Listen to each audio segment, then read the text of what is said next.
Tension या फिर पेचीदे tax नियमों की उलझन, अटकाओ रिफंड या मुश्किल में फंसा हो आपका रिटर्न। हर मुश्किल सवाल का आसान जवाब है टैक्स गुरु, जहां आप न सिर्फ अपना टैक्स बचाते हैं बल्कि हम टैक्स की उलझनों को सुलझाने के गुर भी आपको सिखाते हैं। नमस्कार, मैं हूं लक्ष्मण रॉय और आज आपके सवालों का जवाब देने के लिए हमारे साथ हैं जाने माने टैक्स एक्सपर्ट शरद कोहली साहब। कोहली साहब, आपका स्वागत है। और कोहली साहब इस बार एक बड़ी खास बात बताने वाले हैं कि आप लोग एक जरिया है जिसके जरिए काफ़ी मोटी कमाई कर रहे हैं, लेकिन कई बार लोग टैक्स की देनदारी भूल जाते हैं। क्या है वो जरिया, क्या है टैक्स की देनदारी, बताएंगे आपको शो में आगे। लेकिन सबसे पहले आपको बता दूं कि पूरा शो देखना आपके लिए क्यों है जरूरी। बिटकॉइन जैसी क्रिप्टो करेंसी में निवेश करने वाले ना भूलें टैक्स चुकाना। इनकम टैक्स विभाग की आप पर है कड़ी नजर। कंसल्टेंसी या टेक्निकल सर्विसेज देने पर कट गया है टीडीएस, तो जाने कैसे भरे टैक्स और कैसे पाए रिफंड।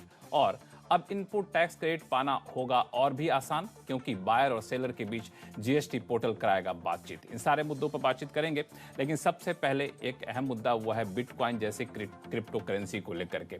पिछले कई दिनों से इसकी कीमतें काफ़ी रिकॉर्ड हाई पे जा रही हैं और जाहिर तौर पर जिन्होंने पैसा लगाया है उन्होंने इस पर काफ़ी मोटा मुनाफा भी कमाया होगा। लेकिन कोहली साहब, अक्सर होता है कि जब ज़्यादा मुनाफा कमाते हैं तो लोग खुशी में कई बार टैक्स की देनदारी भी भूल जाते हैं।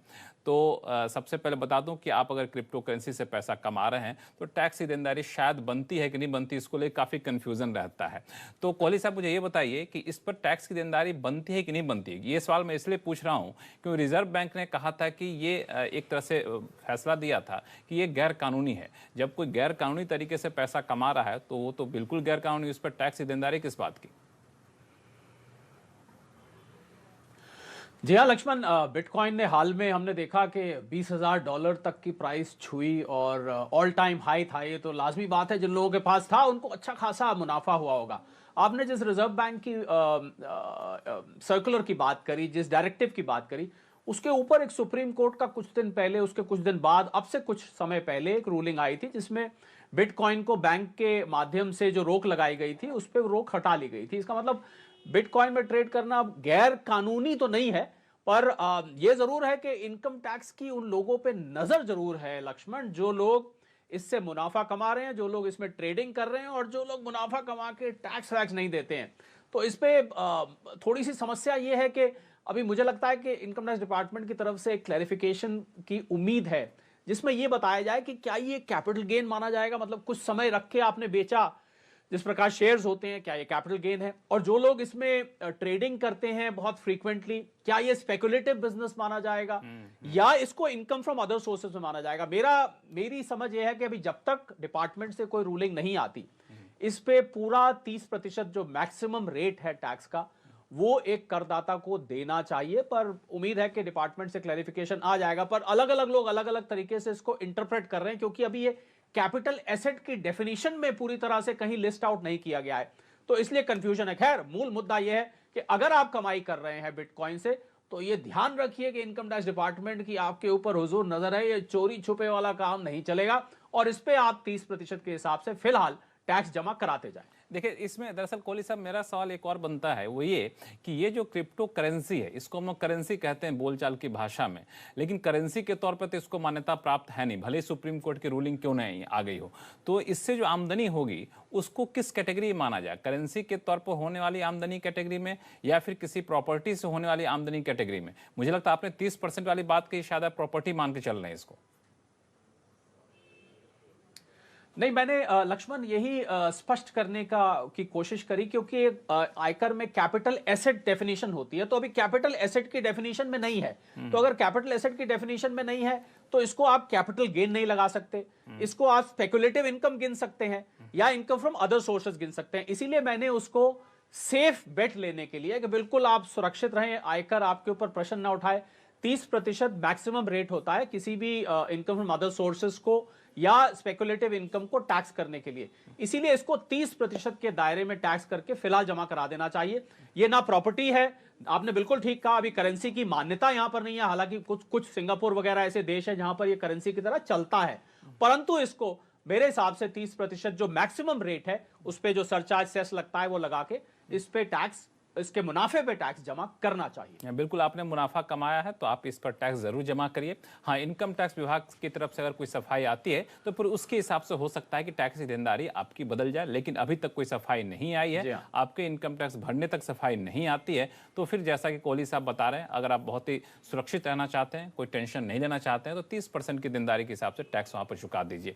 ये सभी उन लोगों के लिए महत्वपूर्ण खबर है जो लोग क्रिप्टो करेंसी में, बिटकॉइन में पैसा लगा रहे हैं। चलिए शुरू करते हैं सवाल जवाब का सिलसिला। सबसे पहले कॉलर हमारे साथ जुड़ गए हैं गुरुग्राम से, मोहिंदर यादव जी, जो कि फोन लाइन पर हैं। मोहिंदर जी बताएं क्या सवाल है आपके? सर नमस्कार सर। नमस्कार नमस्कार सर थैंक यू बात करने के लिए। मेरा सवाल है सर, मैं एक पेंशनर हूँ और 3.8 लाख पर एनम मेरा पेंशन आता है और 1 लाख मेरा एग्रीकल्चर इनकम है। ठीक है, तो मैं ये पूछना चाहता हूँ कि एग्रीकल्चर जो इनकम 1 लाख है उसके ऊपर एग्रीकल्चर का कुछ एक्सपेंडिचर जो होता है तेल पानी खाद का, वो मैं डिडक्ट कर सकता हूँ क्या? तो आयकर में एक यादव साहब प्रावधान दिया गया जिसको कहते हैं पार्शियल इंटीग्रेशन। इसका अर्थ यह है कि इसमें टैक्स कैलकुलेशन का एक फॉर्मूला दिया गया है। फॉर्मूला ये कहता है कि आप पहले आपका जो इनकम आपकी बाकी सोर्सेस है उसमें एग्रीकल्चर इनकम जोड़ के टैक्स निकालें, उसको एक तरफ रख दें। उसके बाद जो बेसिक एग्जेम्पशन स्लैब है, बेसिक एग्जेम्पशन लिमिट है, उसमें आप एग्रीकल्चर लिमिट जोड़ें, उसका टैक्स एक तरफ रख दें और उन दोनों के टैक्स का जो डिफरेंस है वो पेएबल होगा। कहने का अर्थ यह है कि एग्रीकल्चर इनकम मूलतः उस पर टैक्स नहीं है, ये हम सब जानते हैं, परंतु रेट पर्पसेस के लिए एग्रीकल्चर इनकम को कंसिडर किया जाता है। तो क्योंकि एग्रीकल्चर इनकम यादव साहब टैक्सेबल नहीं है, तो आपने जो कहा खाद बीज वगैरह इसके जो खर्चे हैं तो उसको क्लेम करने का प्रश्न नहीं उठता है। तो एग्रीकल्चर इनकम को आप इस पार्शियल इंटीग्रेशन जो मैंने बताया उसके माध्यम से कैलकुलेट करके और आप अपनी रिटर्न फाइल करें, टैक्स कैलकुलेट करें। कोई समस्या हो तो लक्ष्मण और कोई ना कोई टैक्स गुरु आपके लिए अवश्य यहां अवेलेबल होंगे। अगले कॉलर हमारे साथ है महाराष्ट्र के अकोला से अक्षय शाह साहब। अक्षय जी बताइए क्या सवाल है आपके? नमस्कार सर। नमस्कार नमस्कार। हाँ सर, मेरा सवाल है, मुझे फाइनेंशियल ईयर 2019-2020 में बिजनेस लॉस हुआ था 3 लाख का। तो मेरा पहला सवाल है, तो क्या मैं इस लॉस को कैरी फॉरवर्ड कर सकता हूँ अगर मैं अभी दिसंबर में रिटर्न फाइल करता हूँ? और मेरा दूसरा सवाल है, क्या इसका 100% डिडक्शन मिलेगा मुझे अगले साल, अगले फाइनेंशियल ईयर का रिटर्न फाइल करते वक्त? बिल्कुल, कोहली साहब क्या जवाब है इनके सवाल का? जी हाँ अक्षय जी, बहुत बढ़िया आपने सवाल पूछा है और ये सवाल इसलिए भी रेलेवेंट हो गया है क्योंकि अब इस साल कोविड की वजह से आयकर फाइल करने की जो डेट है वो बढ़ गई। तो क्योंकि अक्षय साहब ये डेट सरकार ने ही बढ़ाई है और आपके मन में सवाल इसलिए आएगा क्योंकि जब बिलेटेड रिटर्न होती है तो उसमें फिर बेनिफिट नहीं मिलता है कैरी फॉरवर्ड का, पर क्योंकि ये डेट सरकार की तरफ से बढ़ाई गई है, 31 दिसंबर आपको पता होगा डेट है रिटर्न फाइलिंग की, तो आप इसको क्लेम कर सकते हैं। क्लेम ही नहीं कर सकते, अगर कुछ बच गया है आपने पूछा था, उसको कैरी फॉरवर्ड कर सकते हैं और बाकायदा 8 साल तक इसको कैरी फॉरवर्ड कर सकते हैं। पर उम्मीद करता हूं आपका इतना बड़ा लॉस नहीं होगा कि 8 साल तक वो बकाया रहे। जी हां बिल्कुल, आप क्लेम करिए और बेशक क्लेम करिए और कैरी फॉरवर्ड भी बच जाए तो कर सकते हैं। इसमें कोहली साहब जो इन्होंने सवाल पूछा उन्होंने ये भी कहा क्या 100% हम क्लेम कर सकते हैं? तो अगर सोल प्रोप्राइटर है तो 100% कर सकते हैं, अगर पार्टनरशिप में तो शायद 100% नहीं कर सकते हैं। क्यों, सही कह रहा हूं मैं? नहीं बिल्कुल, देखिए जो लॉस को क्लेम करने का अर्थ ये होता है कि आप उस लॉस को बाकी अपनी इनकम के अगेंस्ट सेट ऑफ कर रहे हैं। जो शब्द वहां यूज होता है वो सेट ऑफ होता है, तो पूरा का पूरा आप सेट ऑफ कर सकते हैं। ये जानना चाहते थे कि सेट ऑफ हो सकता है, पूरा हो सकता है, बल्कि यही नहीं अगर उसके बाद बच भी जाता है तो वो आगे 8 साल तक आप उसको कैरी फॉरवर्ड भी तो कर काफी लंबा समय आपके पास, हालांकि हम यही अपेक्षा रखें कि इतना ज्यादा लॉस ना हुआ हो। अगले कॉलर हमारे साथ हैं दिल्ली से योगेश सैनी साहब। योगेश जी क्या उलझन है आपकी? सर सबसे पहले तो मैं सीएनबी आवाज का धन्यवाद करना चाहूंगा इतना अच्छा प्रोग्राम चलाने के लिए और लाखों टैक्स पेयर्स को फायदा पहुंचाने के लिए। चलिए बहुत बहुत शुक्रिया हम लोगों का हौसला बढ़ाने के लिए। बताइए। धन्यवाद सर। मैंने बैंक ऑफ बड़ौदा से सन 2016 में होम लोन लिया था 12 लाख का, जिसकी आज भी मैं EMI 15,000 रुपए पे कर रहा हूँ 2016 से। और इसमें मैं सेक्शन 24 के अंदर टैक्स रिबेट भी लेता हूँ 2 लाख रुपीज तक का जी। तो सर अभी एट प्रेजेंट मेरा 8 लाख रुपया आउटस्टैंडिंग है प्रिंसिपल अमाउंट, जो कि मैं इस वक्त अपनी पॉकेट से पे करने की कंडीशन में हूँ। मेरा सवाल ये है सर कि क्या मैं इसको पे करके अपना अकाउंट क्लोज कर दूं या मेरे को अपना होम लोन की ईएमआई पे करके जो टैक्स बेनिफिट ले रहा हूँ इंटरेस्ट अमाउंट पर, वो कंटिन्यू रखूँ? बहुत ही अच्छा सवाल है आपका। कई लोगों के मन में ऐसे सवाल आते हैं जो लोग काफ़ी नज़दीक पहुंच चुके होते हैं अपने लोन की देनदारी चुकाने के करीब। कोहली साहब क्या सुझाव देंगे ऐसे लोगों को?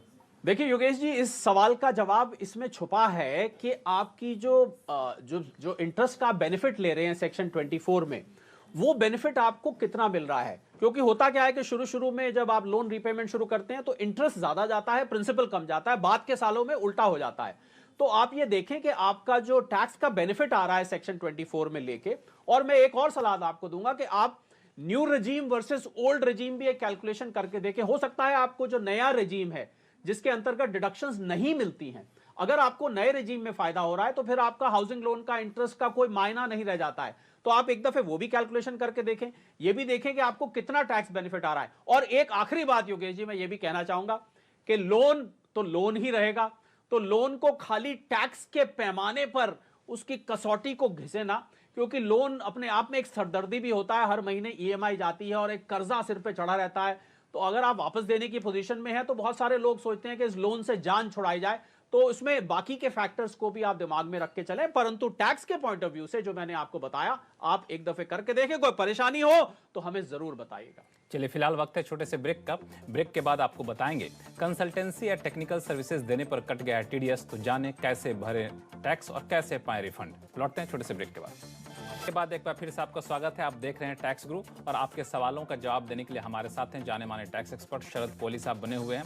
इससे पहले कि आपके सवाल लें और कोहली साहब के जवाब लें, आपको एक महत्वपूर्ण जानकारी दे दूं कि पिछले दिनों सरकार ने इनकम टैक्स डिपार्टमेंट ने जो फेसलेस असेसमेंट की सुविधा शुरू की थी, उसमें कई लोगों को कुछ दिक्कतें आ रही थी, कुछ ऐसे नोटिस आ रहे थे जो उनको परेशानी पैदा कर रहे थे। तो अब इनकम टैक्स विभाग ने एक फीडबैक देने के लिए खास ईमेल आईडी भेजा है और इस ईमेल आईडी पे आप अपनी शिकायत भेज सकते हैं या अपनी परेशानी बता सकते हैं, फेसलेस असेसमेंट से जुड़ी हुई परेशानी। और फिर इनकम टैक्स विभाग की एक खास टीम है जो आपके सारे ईमेल पर काफ़ी पैनी नज़र बनाए हुए है, उसके हिसाब से तुरंत उस पर कार्रवाई भी करेगा। और ये जो ईमेल आईडी है वो है feedback.notice.incometax.gov.in। इस ईमेल आईडी को आप नोट कर लीजिए और जब भी कोई परेशानी हो फेसलेस असेसमेंट से जुड़ी हुई तो आप इस ईमेल पे आप जरूर लिख भेजिए। चलिए शुरू करते हैं सवाल जवाब का सिलसिला। हमारे साथ अगले कॉलर हैं सूरत से नित्यानंद शर्मा जी, फोन लाइन पर जुड़ गए हैं। नित्यानंद जी बताएं क्या सवाल है आपके?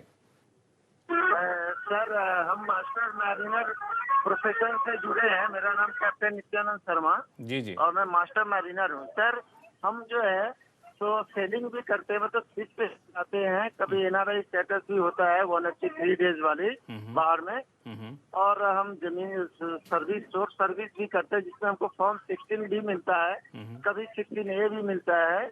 और हम सर ये अपना 194H जो होता है ना, मैं फिनेंशियल सर्विसेज से भी जुड़ा हूँ। तो ये 3-4 तरह के सर हम काम करते हैं। तो उसमें क्या टैक्सेशन का क्या सिस्टम बनता है फॉर्म 16 के साथ, फॉर्म 16A और 194J 194H ये सब जो है, तो उसकी थोड़ा जानकारी देख ली। जी हाँ नित्यानंद जी, आपका बड़ा पेचीदा इनकम स्ट्रक्चर है कि आपको कभी सैलरी, आपने बताया फॉर्म 16 भी मिल जाता है तो वो तो सैलरी की तरह ट्रीट होगा। और जो आपको इसमें ध्यान देने वाला है, जो 194J आपने जिक्र किया, जिसके अंतर्गत आपको एज ए कंसल्टेंट या टेक्निकल सर्विसेज के लिए आपको कंसल्टेंसी रिटेनरशिप जो भी मिलती है, उसमें वो लोग टैक्स काट लेते हैं। अब टैक्स काट के इसमें आपकी जिम्मेवारी बनती है कि आप उसको अपना एक छोटा सा प्रॉफिट एंड लॉस या बुक्स ऑफ अकाउंट्स रख के और उस पर अपना प्रॉफिट कैलकुलेट करें। वो इनकम फ्रॉम बिजनेस प्रोफेशन के अंतर्गत आएगा। पर वही खर्चे नित्यानंद जी आप क्लेम करें जो कि बिजनेस से, प्रोफेशन से संबंधित हो। बाकी पर्सनल खर्चे या कैपिटल एक्सपेंडिचर वगैरह इसमें गलती से क्लेम मत करिएगा। तो ये आपको इसमें ध्यान रखना है। तो आपकी income from salary, income from business and profession दोनों मिला के आप रिटर्न फाइल करेंगे। मैं आपको सलाह दूंगा, क्योंकि ये थोड़ा सा आपका टैक्सेशन पेचीदा है, तो या तो आप हमें कैलकुलेशन करके हमें लिखें या किसी कर सलाहकार की मदद लें, क्योंकि ये पेचीदा कैलकुलेशन कई दफे मल्टीपल सोर्सेज से इनकम को खुद हैंडल करने में जब तक पूरी कानून की जानकारी ना हो थोड़ी सी दिक्कत आती है। परंतु हम हमेशा बैठे हैं आपको कोई प्रॉब्लम आती है तो। लेकिन कोहली साहब, नित्यानंद जी की इस बात की तारीफ करनी होगी कि वो एक साथ कई सारे काम करते हैं और कई सारे काम करने में माहिर भी हैं, तभी उसे आमदनी भी होती है। चलिए, ये सारे मुद्दे थे इनकम टैक्स से जुड़े हुए। कई सारे सवाल हमारे पास आए हैं जीएसटी जुड़े हुए। अब हम लेंगे जीएसटी जुड़े सवालों के जवाब के।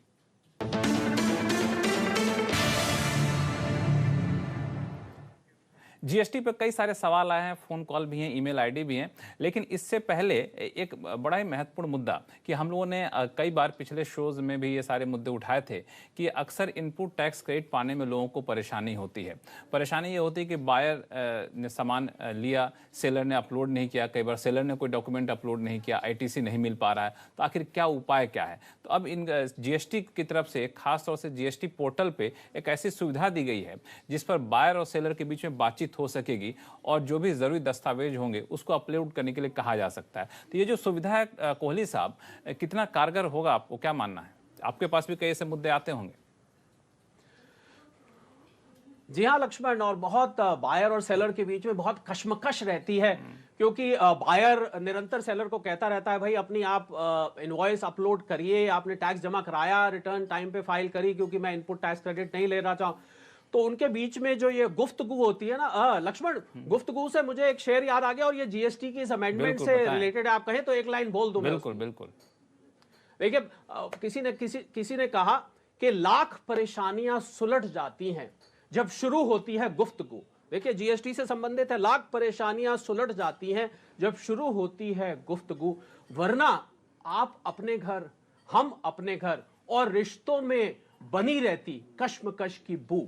तो देखिए मुझे लगता है ये जो पोर्टल है, इसका नाम है लक्ष्मण, इसका नाम है कम्युनिकेशन सर्विसेज। आप उसको क्लिक करें, और अगर आपके सेलर ने, जिससे आपने सामान खरीदा है, उसने अगर इनवॉइस अपलोड नहीं करी है, आप वहां पर अपनी डालिए कि साहब आपने अपना इनवॉइस अपलोड नहीं करी, क्योंकि वो इनके 2A में दिखाई नहीं देगा जब तक वो उनको अपलोड नहीं करेंगे, क्योंकि टैक्स कई दफे एक साथ जमा कर देते हैं पर इनवॉइस को अपलोड नहीं करते हैं, तो वो इनपुट टैक्स क्रेडिट आपने बिल्कुल ठीक कहा, लेने में दिक्कत होती है। और यही नहीं, जैसे ही लक्ष्मण आप इस पे अपनी गुफ्तगू डालेंगे, जो गुफ्तगू वहां शुरू होगी, तो वो पोर्टल जिस दिन जो है वो उसको व्हाट्सएप और ईमेल भी भेज देगा।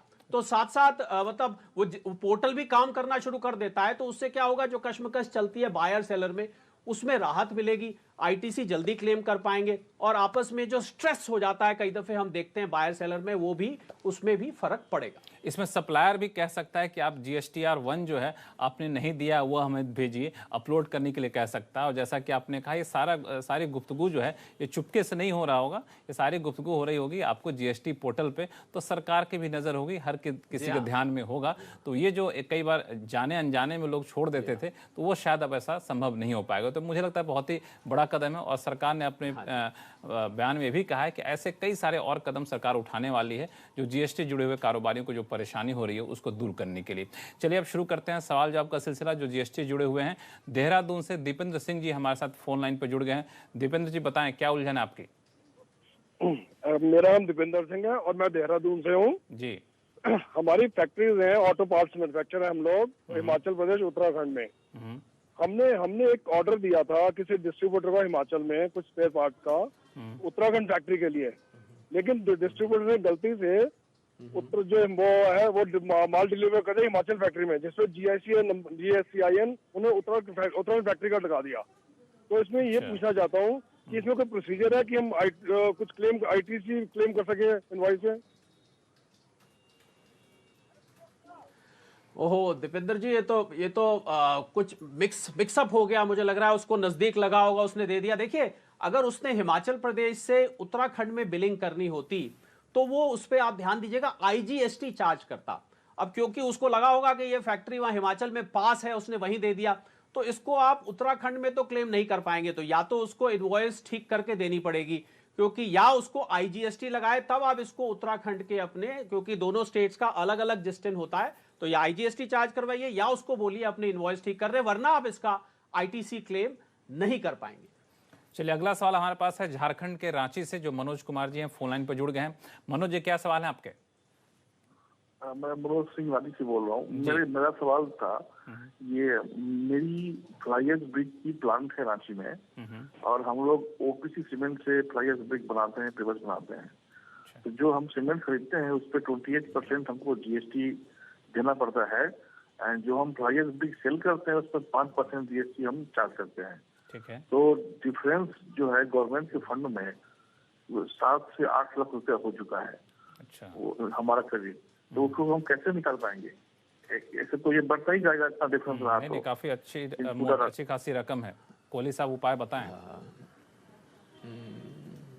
जी हाँ मनोज जी, इसको हम जीएसटी की भाषा में इन्वर्टेड स्ट्रक्चर बोलते हैं लक्ष्मण। इन्वर्टेड स्ट्रक्चर का मतलब है कि जो आप इनपुट पे ज्यादा पे कर रहे हैं पर जो आपकी आउटपुट है, जो सेल पे है, उस पर रेट कम है, तो वो क्या होता है, वो इकट्ठा होता जाता है। जी हाँ मनोज जी, इसके लिए सरकार ने पहले ही प्रावधान किया हुआ है। आप फॉर्म नोट करें, RFD01, RFD01, मैं रिपीट कर रहा हूं, उसको आप अपलोड करिए भर के, तो आपका रिफंड निरंतर इसमें आना शुरू हो जाएगा। आप बाकायदा इस पैसे को, जो आपका फालतू इनपुट टैक्स क्रेडिट जा रहा है, जीएसटी का लाभ ही यही है कि जो फालतू टैक्स जाए, अगर इनपुट आपकी ज्यादा है तो आप उसको इस इन्वर्टेड स्ट्रक्चर के अंतर्गत रिफंड क्लेम कर सकते हैं। और मैं उम्मीद करता हूं कि आपके अकाउंटेंट या आप स्वयं करते हैं, उन्होंने किया भी होगा। अगर नहीं किया है तो इसको शीघ्र अतिशीघ्र आप करिए। वक्त है ब्रेक का। ब्रेक के बाद आपको बताएंगे कि क्या 2 अलग अलग जीएसटी रेट वाले आइटम्स को एक ही इनवॉइस में दिखाया जा सकता है, बताएंगे। छोटे से एक बार फिर से आपका स्वागत है। आप देख रहे हैं टैक्स गुरु और आपके सवालों का जवाब देने के लिए हमारे साथ बने हुए हैं टैक्स एक्सपर्ट शरद कोहली साहब।